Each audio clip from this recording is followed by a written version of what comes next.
Did the Department of Justice's delay inflict irreparable injury on we the people? I just, and the rule of law and the Constitution. This is very, very troubling, and I just want to pontificate about this for a moment or two, and then I'll pick up your phone calls here.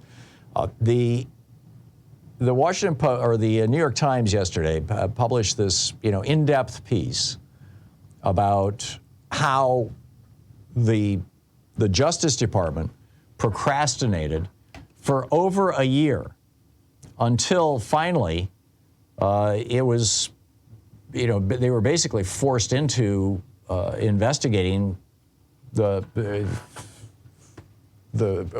starting with the documents, but really January 6th. And that investigation is ongoing. The grand jury is still hearing witnesses in Washington, D.C., and I think that's going to be the big prosecution. I think this documents case is going to be a small prosecution compared. And I think that's why Jack Smith doesn't care that it's alien canon. And Donald Trump, thinks that he can get out of it, and maybe he can if he can get a juror to hang. Who knows? But this reporting in the New York Times suggests that, or doesn't suggest, comes right out and says that this delay, that there was a delay, that there was an intentional delay in the investigation itself. Now, you've got a Republican Trump appointee running the FBI, Chris Wray, who is apparently arguing against investigating Trump. Surprise, surprise. And I really believe that President Joe Biden should be replacing Chris Wray right now. There has never been a Democrat who was Attorney General. For some reason, Democratic presidents buy into this same BS myth that Republican presidents promulgate, that Democrats are soft on crime. You can't have one as a top cop. Give me a break. So, fire Chris Wray and appoint somebody who's going to do the job. Chris Wray was there during some of Trump's worst abuses, and he did absolutely nothing about it. And then he prevented the FBI for over a year from investigating this. And it wasn't until basically the January 6th committee and Rachel Maddow shamed them into it. And that's the gist of this article. Now, that's no way to run a country. And then to compound that, to look at what we lost as a result of that. If they had begun the investigations and prosecution of Donald Trump the day he left office, on January 21st, the day after he left office, January 21st, 2021, 2.5 years ago, if they had begun it then, by the end of the end of 2021, they certainly would have had enough to throw his ass in jail, to prosecute him.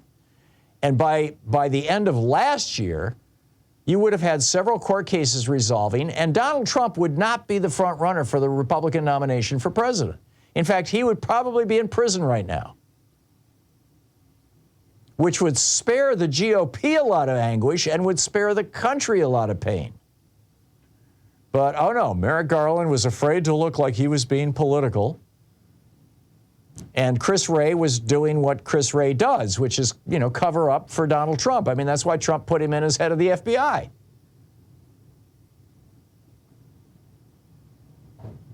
So I think this is an abomination that it has taken so long. Yes, it's wonderful. Jack Smith is doing a great job. He's ripping right along. And I remember people calling during that first year and a half. People would call up and go, "Oh, the Justice Department and Merrick Garland, and they're not doing anything." And I'd say, "Oh no, I think that in the background they're working. They've got to get an airtight case. They've got to keep it secret." I was wrong. We were conned by Merrick Garland and Chris Wray. And frankly, I think somebody should pay for that at the Justice Department. I think that there should be accountability. You don't let criminals, especially criminals that try to overthrow your damn country, get away with it for a year and a half and hope you can let them get away with it forever and only get stopped by a couple of brave members of the House of Representatives, which couldn't happen today because Republicans won the election because there was no prosecution of Trump. You don't let it get stopped, which only got going because of a couple of brave members of Congress said, no, we're going to look into this. And the Rachel Maddow show, Rachel and her producers looked into it.